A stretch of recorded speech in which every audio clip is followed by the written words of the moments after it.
నమస్తే. Welcome to our channel. ప్రస్తుతం మనతో శ్రీపాద శ్రీవల్లభ దత్తపీఠం పీఠాధిపతురాలు లతా బొట్ల గారు ఉన్నారు. వారితో మాట్లాడదాం. నమస్తే మేడం. నమస్తే ఫణి. లత గారు, జనవరి 30వ తారీఖు అండి మాఘ నవరాత్రులు లేదా గుప్త నవరాత్రులు, దీన్ని రాజశ్యామల నవరాత్రులు అని కూడా అంటారు. అమ్మవారి ఆరాధన అనగానే ఆడవాళ్ళందరికీ అసలు ఒక ఉత్సాహం, అంటే నిజంగా మన అమ్మతో స్పెండ్ చేసినట్టే ఉంటుంది. ఆ టైంలో అవును. అక్కడ కూర్చుని అమ్మవారి స్తోత్రాలే కానీ, లేకపోతే ఆ పూజ చేసుకునేటప్పుడు అమ్మవారిని ఆ పువ్వులతో ఆరాధించుకునేటప్పుడు అసలు ఒక పండుగ వాతావరణం నవరాత్రులు అనగానే అందరికీ కూడా. సో జగన్మాత ఇటువంటి ఆవిడ అందరికీ తల్లి కాబట్టి అదే అవునండి. భావన కలుగుతుంది. అవును. నిజంగా. ముల్లోకాలకి మూలపుటమ్మ. కదా అండి. సో రాజశ్యామల అమ్మవారి నవరాత్రులు ఇప్పుడు కొత్తగా మొదలు పెట్టాలనుకున్న వాళ్ళు, లేదు అసలు ఎలా చేయాలో తెలియదు కానీ చెయ్యాలన్న ఒక ఉత్సాహం ఉంటుంది, అటువంటి వాళ్ళు ఎలా ఈ శ్యామల నవరాత్రులు వినియోగించుకుని అమ్మ ఆరాధనకి అలాగే అమ్మవారి ఆశీస్సులు పొందాలండి అంటే ఏం చేయాలండి? చాలా మంచిది. ఆడవాళ్ళు పూజ చేసుకుంటే ఈ గుప్త నవరాత్రులు ఉమ్. చాలా ఆధ్యాత్మికంగా ఆ. చాలా అందరికి తహతహలు ఆడుతూ ఉంటారు. మేము ఆధ్యాత్మికంగా ఉమ్, ముందుకెళ్ళాలి, ఉమ్, అమ్మకి ఉమ్. చాలా దగ్గర అవ్వాలి అని. అవును. ఈ ఆధ్యాత్మిక సాధనలో ఉండే వాళ్ళు ఎక్కువ ఈ గుప్త నవరాత్రులు అనేవి చేసుకుంటారు. ఉమ్. ఈ మాఘమాసంలో వచ్చే ఈ నవరాత్రుల్ని రాజశ్యామల నవరాత్రులు అంటారు, ఉమ్. గుప్త నవరాత్రులు అని కూడా ఉమ్, అంటారు. ఉమ్. ముందుగా ఈ గుప్త నవరాత్రులు అనేవి చాలా గుప్తంగా ఉండేవి. అవును కదా. తర్వాత ఇవి బహిర్గతం అయిపోయి ఉమ్. ప్రతి ఒక్కరు కూడా ఈ గుప్త నవరాత్రులు చేయటం ఆరంభించారు. అయితే ఇప్పుడు అందరూ చెయ్యొచ్చా అండి? అదేం తప్పులేదు కదా. చెయ్యొచ్చు, అంటే ఓకే. ఇది ఒక సాధన. ఉమ్. సాధకులు చేసుకునేవి గుప్త నవరాత్రులు. నవరాత్రులు. కానీ ప్రతి ఒక్కరు కూడా మేము కూడా అమ్మవారితో దగ్గర అవ్వాలి అనుకునే వాళ్ళందరూ కూడా ఈ గుప్త నవరాత్రులు, ఇప్పుడు అమ్మవారిని పూజించే వాళ్ళు, అమ్మవారి భక్తులు, అలాగే అమ్మవారి ఉపాసన చేసే వాళ్ళు ఎక్కువ చేస్తూ ఉంటారన్నమాట. అలాగా అమ్మవారికి చాలా దగ్గర అవ్వాలి, ఈ ప్రకృతి యొక్క శక్తిని తీసుకోవాలన్నా కూడా అమ్మవారి సంకల్పమే ఉండాలి. అయితే ఏమన్నా నియమాలు పాటించాల్సిన అవసరం తప్పకుండా ఉంటుందా అండి? ఉంటుంది. అసలు ఏంటి చాలా నియమాలు? పరిశుభ్రంగా ఉండాలి ముందు. పరిశుభ్రత అనేది చాలా ఇంపార్టెంట్. శుచి శుభ్రం అనేది ఇంపార్టెంట్. ఇల్లు అంతా శుభ్రంగా ఉంచుకోవాలి ఈ నవరాత్రులు చేయాలంటే. తర్వాత మీరు శుభ్రంగా ఉండాలి. తర్వాత ఉల్లిపాయ, వెల్లుల్లి ఇలాంటివన్నీ తినకూడదు. తామసం కలిగించేవి ఏమి కూడా తినకూడదు. సాత్వికమైన ఆహారం తీసుకోవాలి. బ్రహ్మచర్యం పాటించాలి. మద్య మాంసాలు స్వీకరించకూడదు. అస్సలు ముట్టకూడదు. అవన్నీ కూడా చాలా దూరంగా ఉండాలి. తర్వాత భక్తితోనే ఉండాలి. మీ మనసంతా కూడా భక్తితోనే నిండి ఉండాలి. వేరే ఆలోచనలు ఉండకూడదు. అబద్ధాలు ఆడకూడదు. గట్టిగా గొడవలు పడకూడదు. గట్టిగా మాట్లాడకూడదు. శాంతమూర్తిగా ఉండాలి. అనవసరంగా ఎవరిని నిందించకూడదు. ఆ 9 రోజులు కూడా మీలో ఒక ట్రాన్స్ఫర్మేషన్ రావాలి. అమ్మవారు మిమ్మల్ని అనుగ్రహించాలి అంటే మీలో ఒక మార్పు రావాలి. అంతే కదా. శాంతిగా ఉండాలన్నమాట. తర్వాత ఎవరైతే పూజ చేయాలనుకుంటున్నారో వాళ్ళు సాయంత్రం పూటే పూజ చేయాలి. నవరాత్రులు, గుప్త నవరాత్రులు అంటే సాయంత్రమే చేస్తూ ఉంటారు ఎక్కువగా. అలా అంటే ఉదయం చేయకూడదు అని కాదు, ఉదయం సాయంత్రం కూడా చేయాలి. ఉదయం పూట కూడా దీపం పెట్టుకోవాలి అమ్మవారి దగ్గర, కలశం పెట్టుకోవాలి. చక్కగా చెంబు తీసుకొని, కలశం చెంబు తీసుకొని అందులో గంగాజలం వేసి, అందులో పసుపు కుంకుమ అక్షింతలు వేసి, దాని మీద కొబ్బరికాయ పెట్టుకొని ఎర్రటి రవిక పెట్టుకోవచ్చు. దుర్గాదేవి స్వరూపాలు ఇవన్నీ కూడా. ఏ అమ్మవారైనా ఇప్పుడు దశమహావిద్యల్లో కూడా అమ్మవారి రూపాలు అంతే. కాళికా అమ్మవారు, తారాదేవి, భువనేశ్వరి, అలా రాజశ్యామల, నీల సరస్వతి అని కూడా అంటారనమాట. ఈ అమ్మవారిని మాతాంగి అని కూడా అంటారు. వ్యాపారంలో ఉన్నత స్థితికి వెళ్ళాలన్నా, మన జ్ఞానం రావాలన్నా, రాజకీయాల్లో రాణించాలన్నా రాజశ్యామలని ఎక్కువ పూజిస్తారు.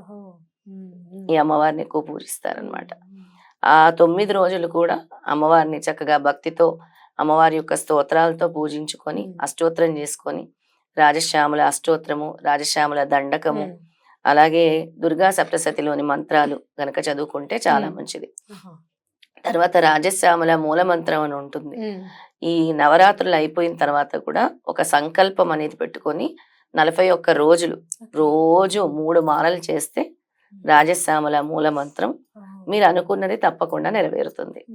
ఒక సంకల్పం అనుకుని చక్కగా 45 రోజులు చెప్తారు. 41 రోజులు 41 రోజులు మండలం అంటారు దాన్ని.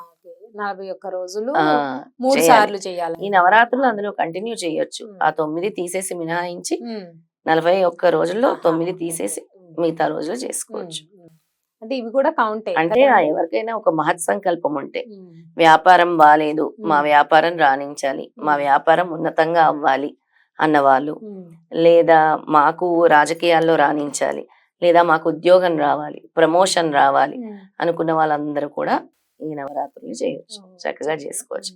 అమ్మవారికి ఇష్టమైన ప్రసాదాలు పులిహోర లాంటివి, అలాగే క్షీరాన్నం లాంటివి, దద్దోజనం లాంటివి, ఇలాంటి ప్రసాదాలన్నీ కూడా పెట్టుకోవచ్చు. ఇప్పుడు డైలీ ఒకవేళ అంత టైం లేదు, రోజు ఇంటికి జాబ్స్ చేసేవాళ్ళు చాలా మంది ఉంటారు, స్ట్రైన్ అయ్యి మళ్ళీ ఈవినింగ్ ఇంటికి వెళ్ళి ప్రసాదాలు చేసి పెట్టలేని వాళ్ళకి అంటే ఆప్షన్ ఏమైనా ఉంటుందా అండి?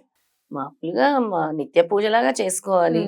ఏమైనా ఫ్రూట్స్ అయితే పీఠాలు అవి ఉంటాయి. పెట్టకపోయారు, ఇప్పుడు పీఠం ఏర్పరచుకొని నిత్య పూజ అయితే అందరూ చేసుకుంటారు అలా కదమ్మా. ఆ అలా నిత్య పూజ చేసుకోవచ్చు. చేసుకొని ఏదో ఒక ఫ్రూట్స్ పెట్టేసి ఫ్రూట్స్ అమ్మవారి యొక్క మంత్రాలు చదువుకోవచ్చు. అమ్మవారికి కావాల్సిన ఆర్భాటం కాదు, భక్తి, శ్రద్ధ. అవునండి, శ్రద్ధ భక్తి ఉంటే చాలు. నాకు అవి కావాలి ఇవి కావాలని అమ్మ ఎప్పుడూ వాడదు, అసలు అడగరు. ఆర్తి కావాలి. భగవంతుడికి కావాల్సింది ఏంటి? ఆర్తి.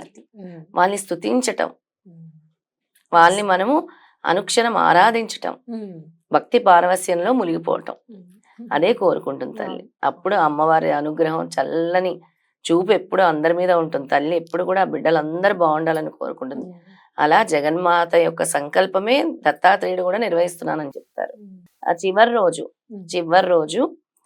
9వ రోజు ఆడపిల్లలు ఉంటారు కదా, చక్కగా చిన్న చిన్న పిల్లలు, వాళ్ళందరికి కూడా తీసుకొచ్చి పాదాలని శుభ్రంగా కడిగి వాళ్ళకి పారాని పెట్టి అలాగే వాళ్ళకి ఏమైనా చిన్న చిన్న కానుకలు ఇచ్చి వాళ్ళకి భోజనం పెడితే అమ్మవార్లే బాలలు, అందరి బాలలు కూడా బాల పూజ చేయాలి. అలాగే మాతృదేవత అంటే మీ ఇంట్లో ఉండే మీ తల్లిని పూజించుకోవాలి 8వ రోజు. 8వ రోజు అప్పుడు చాలా ఫలితం అన్నమాట. మాతృమూర్తి పూజ చేయాలి తప్పకుండా. ప్రతి ఒక్కరు కూడా మాతృదేవతని పూజ చేసుకోవాలి. మీ యొక్క తల్లిని, మీ యొక్క అమ్మగారిని పూజించుకోవాలి. ఇప్పుడు సామాన్యంగా అమ్మగారైనా అత్తగారైనా ఎవరి తల్లి సమానురాలు. అవును, నిజంగానే. ఎక్కువ ఈ గుప్త నవరాత్రుల యొక్క సారాంశం ఏంటంటే మన ఆధ్యాత్మికత మరియు లోతైన ధ్యానంపై దృష్టి ఉంటుంది. అలాగే ఈ పవిత్ర కాలం భక్తులకు శ్రేయస్సు, విజయం, మామూలుగా ఎవరైనా మామూలుగా పూజ చేసినా శ్రేయస్సు, విజయం మరియు జ్ఞానోదయం కోసం ఈ గుప్త నవరాత్రుల్ని చేస్తారు అందరూ కూడా. జ్ఞానోదయం అంటే మీలో జ్ఞానం లేదని కాదు, ఉంది, ఇంకా మారాలి అనేది అమ్మవారు కూడా కోరుకుంటారనమాట. అయితే ముహూర్తం మాత్రం జనవరి 30వ తారీఖు ఉదయము, ఫిబ్రవరి 7తో ఎండ్ అవుతుంది. అవి గుప్త నవరాత్రులు. ఆ ప్రకారం అందరూ కూడా పూజ చేసుకోవాలి, అమ్మవారిని ఆరాధించాలి. ఆ 9 రోజులు ఎవరు మీ ఇంటికి వచ్చినా చక్కగా పసుపు కుంకాలు ఇచ్చి అమ్మవారు వచ్చినట్టు భావించి, ఎవరు ఏ రూపంలో వస్తారో తెలియదు, వాళ్ళకి తాంబూలం ఇవ్వండి. అమ్మవారు ఏ రూపంలో అయినా రావచ్చు. అయితే ఫోటోను పెట్టుకోవాలి, ఇవన్నీ కూడా వాళ్ళ ఇష్టాలు, వాళ్ళ ఇష్టం. అమ్మవారి ఫోటో, లలితాదేవి ఫోటో ఉంటుంది అందరి దగ్గర, దుర్గాదేవి ఉంటుంది. అలాగే లేదు మాకు రాజశ్యామల ఫోటో కావాలంటే తెచ్చి పెట్టుకోవచ్చు, తప్పేం లేదు. 9 రోజులు చక్కగా ఒక పీఠం ఏర్పరచుకుని చేసుకోవచ్చు. పీఠం ఏర్పరచుకొని చక్కగా పీట వేసి అన్ని చేసుకోవాలి. ఇంకా చాలా మంది ఏం చేస్తారంటే పని, చక్కగా ఒక మట్టి పాత్ర తీసుకొని అందులో మట్టి వేసి నవధాన్యాలు వేస్తారు. లాస్ట్ రోజు మొలకల్లాగా వస్తాయి. తర్వాత ఆ మొలకల్ని ఒక పూల కుండి లాంటి దాంట్లో వేసేసి అందులోనే ఉంచుతారనమాట. అవి పెరుగుతూ ఉంటే శుభ సూచకంగా. అయితే ఈ నవధాన్యాలు అనేవి మీకు నవగ్రహ దోషాలు ఉంటాయి కదా ప్రతి ఒక్కరి జీవితంలో. ఈ నవగ్రహ దోషాలు పోవడానికి అమ్మవారిని పూజిస్తూ మనము అఖండ జ్యోతి వెలిగించే పాత్ర ఉంటుంది కదా, మట్టి పాత్ర, అందులో మట్టి వేసేసుకొని అందులో నవధాన్యాలు వేసి మీ సమస్త దోషాలు కూడా పోవాలి అని చెప్పి కోరుకొని అమ్మవారిని రోజు కూడా ఈ 9 రోజులు కూడా అంటే పూజా మందిరంలోనే అమ్మవారు మీరు ఎక్కడైతే కలశం పెట్టుకుంటారో అక్కడే పక్కన పెట్టుకోవచ్చు. ప్రతిరోజు నీళ్లు చల్లుతూ ఉండాలి. నవగ్రహాలకి పరిహారం అన్నట్టు. ఈ మీ నవగ్రహ దోషాలు తొలగడానికి ఇది ఒక మార్గం అన్నమాట. రైట్ అండి, ఇది మాత్రం చాలా అద్భుతంగా ఉంది. చాలా మంది నవగ్రహాలకి చాలా రకాలుగా చెప్తూ ఉంటారు. అవును, ఇది ఫస్ట్ టైం నేను విన్నాను. అవును, ఇది సులభమైన మార్గం. అందులో మనకి ఏ గ్రహ దోషం ఉన్నా కూడా అమ్మవారు తొలగించేస్తుంది అని చెప్పడానికి. అఖండ జ్యోతి మాత్రం పెట్టుకోవాలి 9 రోజులు. అఖండ జ్యోతి పెట్టుకోవాలి. అంటే గుప్త నవరాత్రులు చేసేవాళ్ళు, చెయ్యని వాళ్ళు పెట్టుకోవాల్సిన అవసరం. నార్మల్ గా పూజ చేసుకుంటాము అనే వాళ్ళు, అంటే కలశం పెట్టుకున్న వాళ్ళు అఖండ జ్యోతి పెట్టుకోవాలి. కలశం లేకుండా నార్మల్ గా ఏదో ధూప దీపాలతో అది నార్మల్ గా అమ్మవారి స్తోత్రాలు చదువుకోవడము, నార్మల్ పూజ. ఇప్పుడు వాళ్ళు ఈ నవరాత్రులు చేస్తున్నట్టు కాదు కదా, అమ్మవారి దీక్ష చేస్తున్నట్టు కాదు. బట్ అమ్మవారి దీక్ష చేస్తున్నారు, ఖచ్చితంగా కలశం పెట్టుకోవాలి. అలాగే అఖండ జ్యోతి అనేది అమ్మవారికి మెయిన్ అన్నమాట, ఇంపార్టెంట్. నిజంగా గుప్త నవరాత్రుల గురించి, శ్యామల అమ్మవారి ఆరాధన గురించి చాలా చక్కగా అసలు చెప్తుంటేనే చెయ్యాలి అన్న ఉత్సాహం మీరు చెప్తుంటే అమ్మో మనం కూడా పాటించాలి, చేసుకోవాలి. అది అవును. నవగ్రహాలు ప్రతి ఒక్కళ్ళకి జీవితంలో అది ఒక భాగం. ఏదో ఒక గ్రహం బాధిస్తూనే ఉంటుంది. చంద్రుడో, కదా సూర్యుడో, ఆంటీ. రాహువో, కేతువో ఏదో సో ఒకటి. అవును. కొంతమందికి శుక్రుడు, ఉమ్. కొంతమందికి గురు. సో అలా చాలా ఎవరో సింపుల్ రెమెడీతో నవగ్రహాలని అన్నిటికి కూడా అంటే అమ్మవారి ముందు పెట్టేస్తే ఆవిడే చూసుకుంటుందిగా మనకి ఏ గ్రహం ఏ దోషం ఉంది అనేది ఆవిడ అన్ని దోషాలను అమ్మవారు తొలగించేస్తుంది. తొలగించేస్తారు అదే ఇంకా. అని అది. చెప్పడానికి చాలా మంచి రెమెడీతో మాకు ఈ శ్యామలా నవరాత్రులు ఎలా చేసుకోవాలి అనేది చాలా చక్కగా వివరించారండి. ధన్యవాదాలు. జై గురుదత్.